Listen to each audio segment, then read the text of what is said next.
అధికారుల తీరు రోజు రోజుకి మితిమీరిపోతుంది. ఒక పార్టీకి ఒక పక్షానికి కొమ్ము కాస్తూ వ్యవహరిస్తున్న తీరు ఇప్పుడు ఈ రోజు గుంటూరులో ప్రత్యక్షమైంది. అయితే దీనికి సంబంధించి ఇప్పటికే అధికార పార్టీకి సంబంధించిన కానీ లేకపోతే కొన్ని పార్టీలకు సంబంధించిన ఫ్లెక్సీలు కానీ వాల్ పోస్టులు కానీ ఉంచి మిగిలిన పార్టీల ఫ్లెక్సీలు కానీ మిగిలిన పార్టీల పాంప్లెట్లను చింపేయడం ఈ రోజు అధికారులు ఈ రోజు గుంటూరులో కార్యక్రమం నిర్వహిస్తుంటే జన సైనికులు అడ్డుకున్నారు. దానికి సంబంధించి అసలు ఏం జరిగిందని జన సైనికులు అడిగి తెలుసు సార్, చెప్పండి అసలు అధికారులు ఏం జరిగింది, అసలు ఏం చేశారు? ఏడుకొచ్చి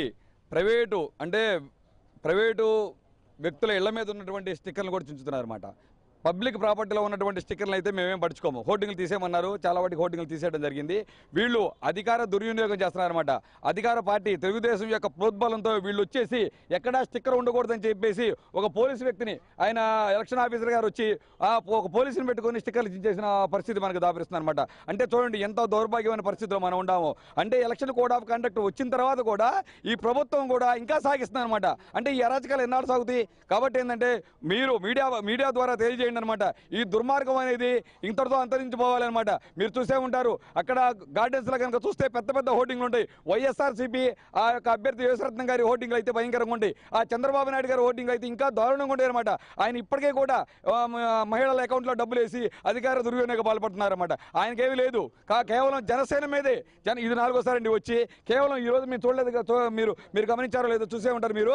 ఆయన వచ్చి మన ప్రైవేట్ వ్యక్తుల ఇళ్ల మీద ఉన్నటువంటి చిన్న స్టిక్కర్ కూడా చేస్తున్నారు అనమాట. ఇది దుర్మార్గమైన చర్య. దీన్ని ఖచ్చితంగా మేము ఖండిస్తున్నాము. ఇంకొకటి ఈ విధమైన చర్య మార్గాలు చేసినట్లయితే ఎక్కడైనా సరే జన సైనికులు తీవ్రంగా కూడా ఖండిస్తారు. దానికి ప్రతిఫలం తెలుగుదేశం ప్రభుత్వం అనుభవించాల్సి ఉంటుంది ఖచ్చితంగా.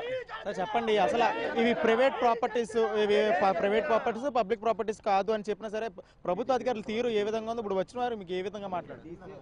వాళ్ళ తీరు వచ్చేసరికి ఒక దౌర్జన్యంగా ఉందండి. అధికార పార్టీ కొమ్ము కాస్తూ వాళ్ళు ఇష్టం వచ్చేట్టు చేసుకుంటూ మా జనసేన పార్టీ ధ్యేయంగా పెట్టుకున్నారు. వాళ్ళు మా జనసేన పార్టీ కట్అవుట్లు కానీ అన్ని పీకేయడం వాళ్ళు ధ్యేయంగా పెట్టుకున్నారు.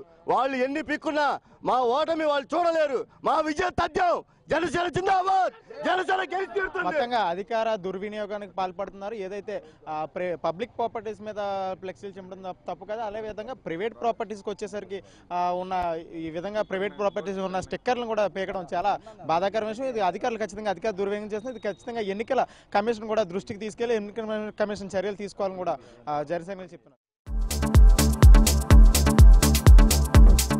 Please subscribe New Waves